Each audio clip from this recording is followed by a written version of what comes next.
Hello, everyone. Happy Memorial Day, or late Memorial Day. I hope everyone had a good Memorial Day yesterday. I'm here. And yeah, I tried to do a live earlier. And as soon as I started talking about Proud Boys or whatnot, um, the whole thing shut down. And not only did it shut down, it wouldn't let me back on StreamYard, and it wouldn't let me reconnect my hotspot to my computer. And I had my phone was all the way across the room, and this never happens. It literally disconnected the Bluetooth. So I don't know if that was spirit. That's when I started thinking, is this spirit? The spirit trying to protect me? Because otherwise I would think, oh yeah, I'm shadow banned. They always, hide my videos and cut me off and all that. But this time, because of what happened to my phone, I wonder if it was spirit protecting me. And I do really respect that. Um, I don't always like it, but I do respect that they try to protect me. Well, anyway, here I am. Morose. The weather is beautiful. I'm going to post a video, to me, a beautiful video of my walk today with Kjaren, and it's beautiful. It's been raining. It looks like England. I love England and Ireland and Scotland, all that.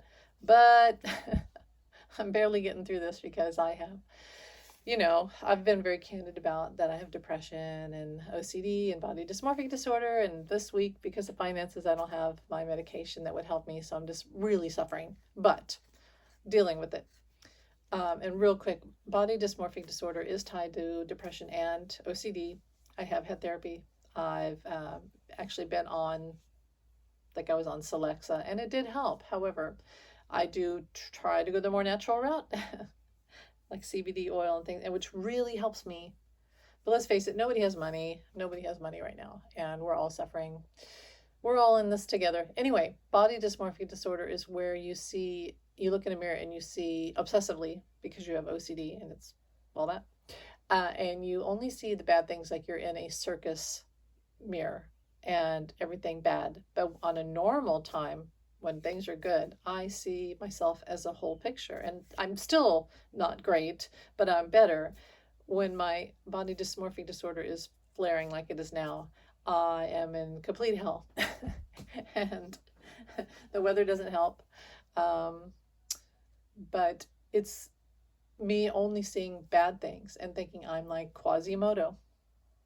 Do I like having body dysmorphic disorder? No, I don't like it. But anyway, we're going to move past that. But that's why I'm not always on video, too. It's kind of tough times. We're all going through it. Liverpool, I did write to Jamie. He said he actually witnessed what happened in Liverpool yesterday. And that's just awful. I can't even imagine. So, it's like when the when the weather is like this, ever since the election, when it's dark and gray like this, and I hear like these horrific events going on, I think, this is like the dark side smacking back against us. And it really is. Since the election, it really has felt like a battle of dark and light. And sometimes it's really beautiful. We have really beautiful moments where we all come together and the courts are holding firm and everything's moving forward and we're getting closer to back to enlightenment. And then we get smacked down with like really violent, horrible things with 45 and others, a lot of stuff I can't even talk about. But it's hard. It's really hard. So that's when you do have to pray and you have to manifest. And as I've said before, one of the best things you can do is say, I'm at the top, I'm on the top reality. And I'm staying on this top reality. I reject the bottom negative, really bad realities. I'm going to stay on this top and try as hard as you can to stay there and pray. I always say pray for Ukraine, pray for Zelensky, pray for America, pray for democracy, pray for Biden, pray for Kamala, pray for democracy, pray for the immigrants, pray for the poor, pray for the sick, the children. Prayers work. We are co-creators of the universe, and the universe is inside of us. That light is inside of us. And I think we forget, one, that we have the power of prayer, and it's not just a fake religious thing. It's a real thing. It's alchemy, it's magic, but it's also a beautiful, yeah, it's spiritual. And also the other thing, well, I kind of left my brain there, but whatever. We're part of the universe. We have this power.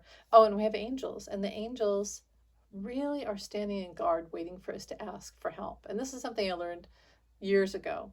I learned that we all have at least one guardian angel and spirit guides, and but then also like a whole bunch if we need. But there's at least one. We each have one guardian angel who loves us more than anything in the world, and that's God, the divine, created them to watch over us. It's like a gift to us to get through this school on earth.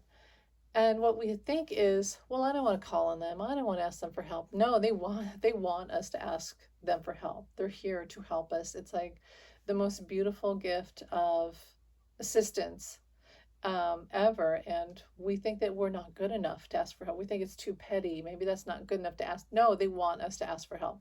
We may not always get what we want because we agreed before we came here with a spiritual contract that we wouldn't get certain things happen for our spiritual growth and other people around us.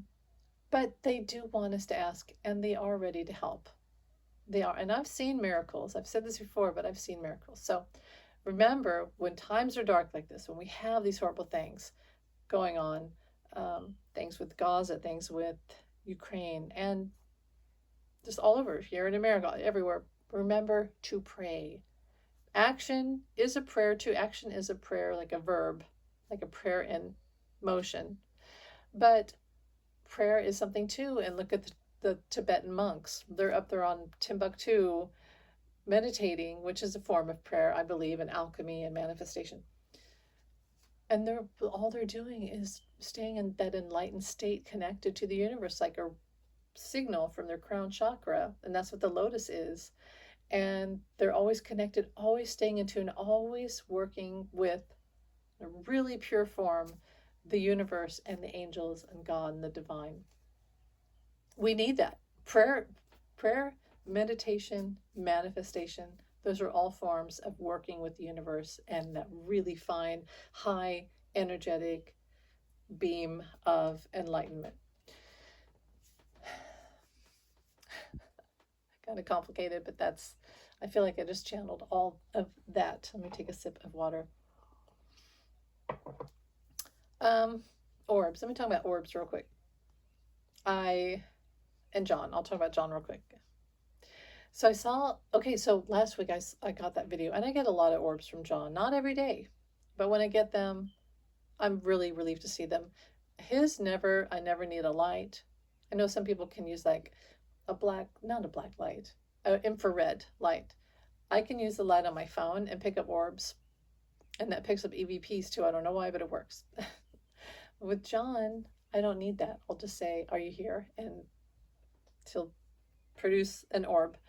Now, I don't always see like him in the orb, but I'll know it's him. That one that I posted, by the way, it's really pixelated.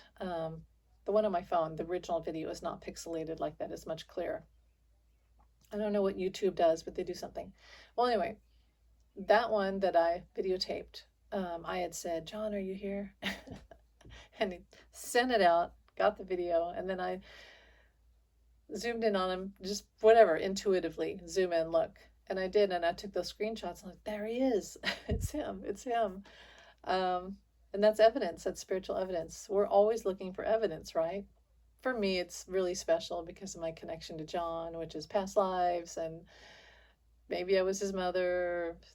I'm still trying to figure that one out, but definitely have had a lot of past lives together. But here's the thing. So when he did that, I kind of thought to myself, and I'd seen him it was a white VW Beetle passed in front of me when I went to work last week. Same day I saw the orb, and I saw his face fleeting in the car headlight. And I was like, John.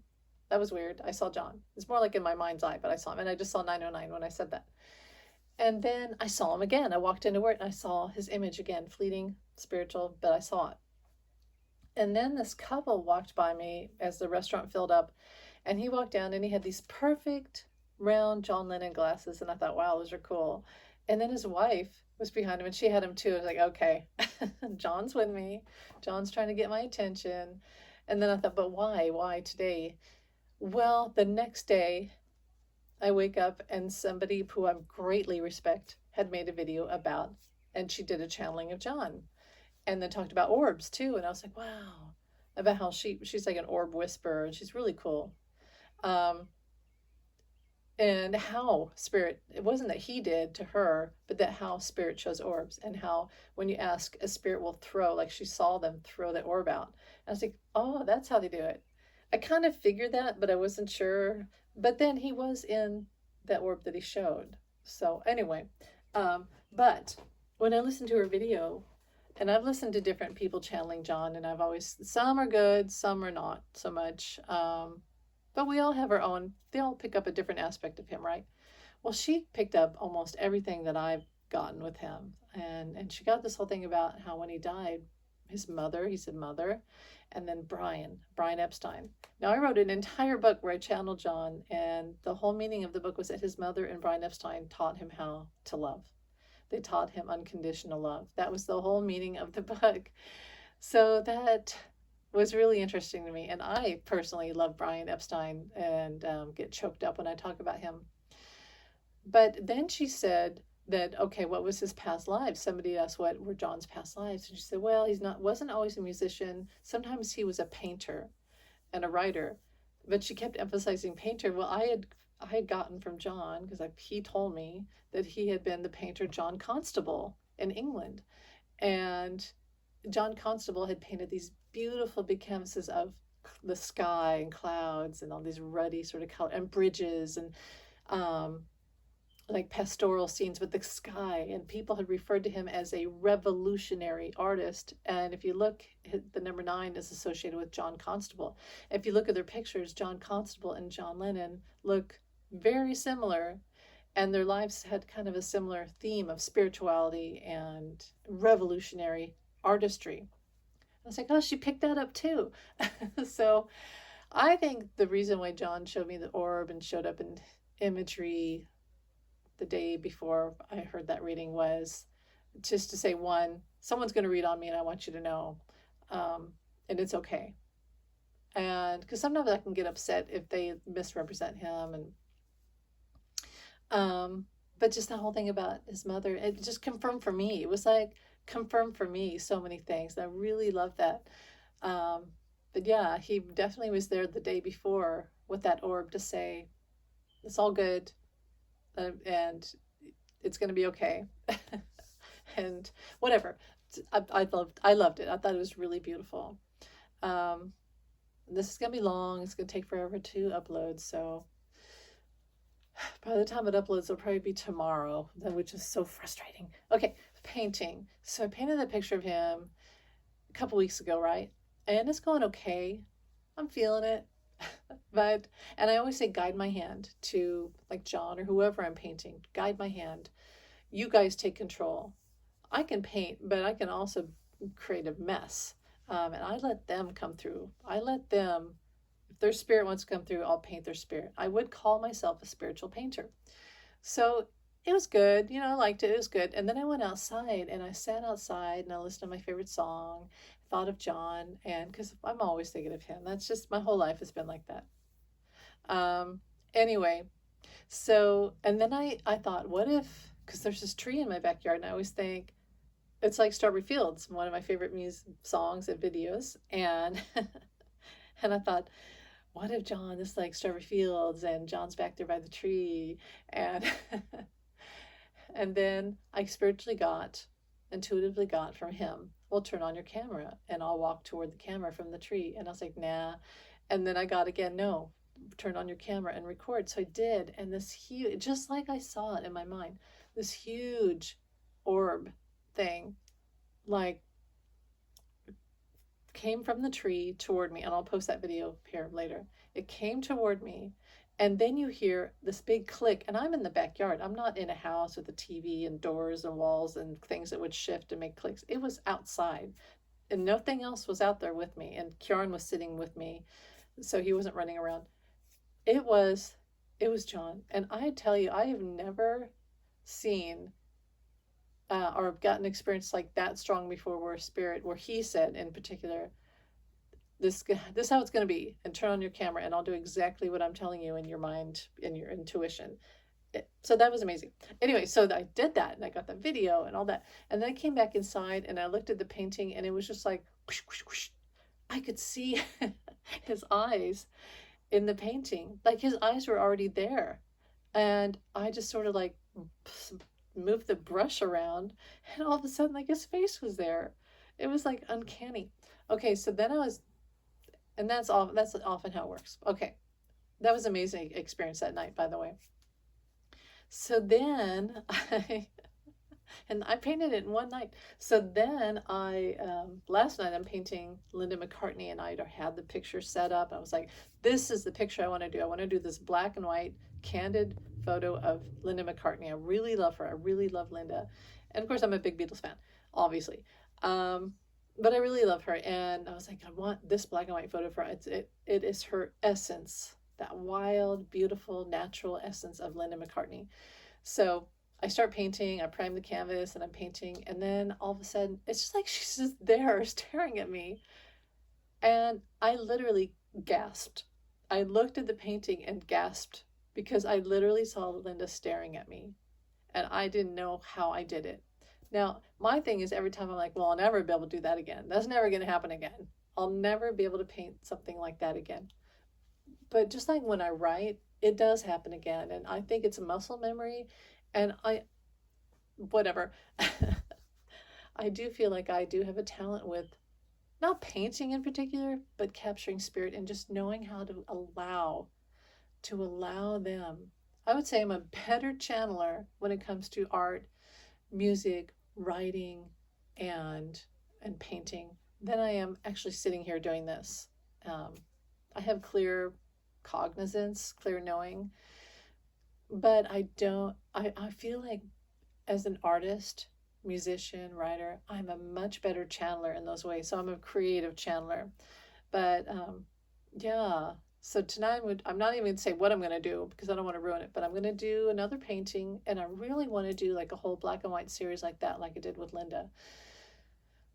But anyway, those are some of my spiritual things. I'm actually glad I'm not talking about politics right now because it's depressing. And I always like to leave the message, you can't, right now, you can't really channel what's going to happen. You can't predict so much.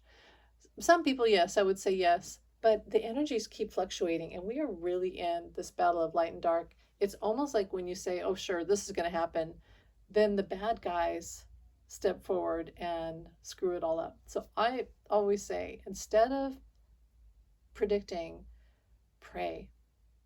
See the beautiful outcome, see the best outcome, and pray for it.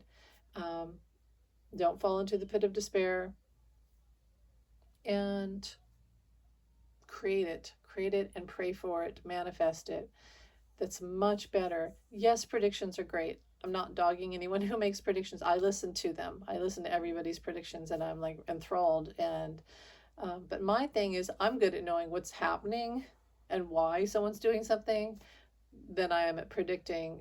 And I'm almost scared to predict because I don't want the universe to be like, aha, now we're gonna, like if you said they're gonna impeach 45 and he'll be removed from office, and then it's almost like the dark side hears that and screws it all up.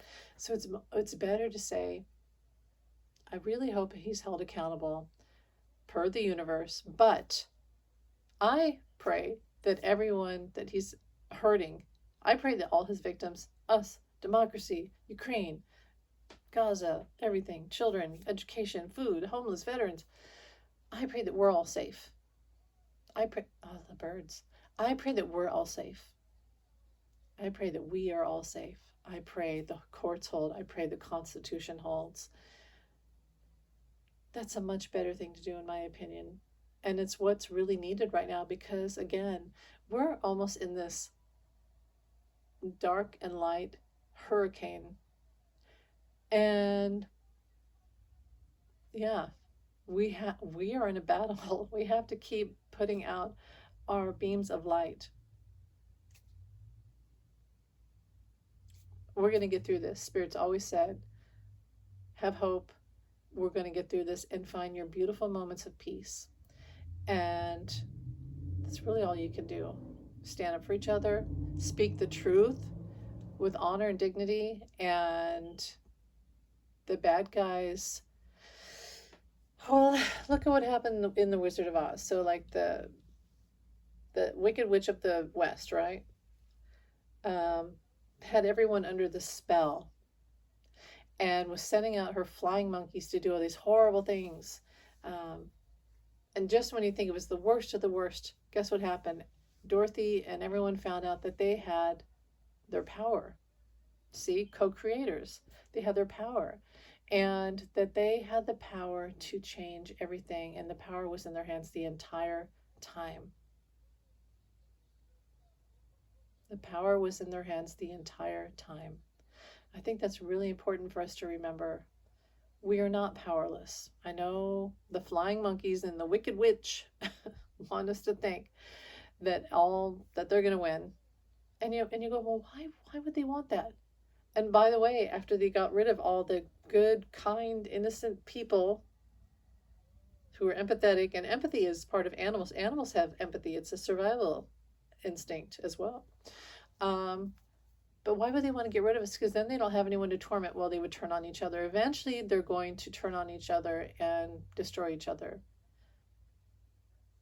Well, I kind of see that happening already. And I had someone yesterday, and I got to end this because it's never going to upload. But I was saying, imagine, imagine taking all the money. Like, imagine MAGA, right? Imagine being okay with all the billionaires having all the money and taking money from the elderly and the sick and the veterans and the children and education and women and all these things and healthcare and Social Security and Medicaid and all these things. Imagine taking all that you're a billionaire and you have all this money. You're flying up in space, you have so much money. You're getting plastic surgery at the Yahoo because you have so much money, and yet it's never enough, and you're taking the money from friggin' sick people and veterans and the elderly and children. Imagine being that depraved that you have to take all the money. And of course, Elon helped, and that's the first thing he did was take all the money. Imagine being so depraved, MAGA, that you are actually cheering on billionaires taking money from veterans and elderly and kids and the sick. Imagine that. And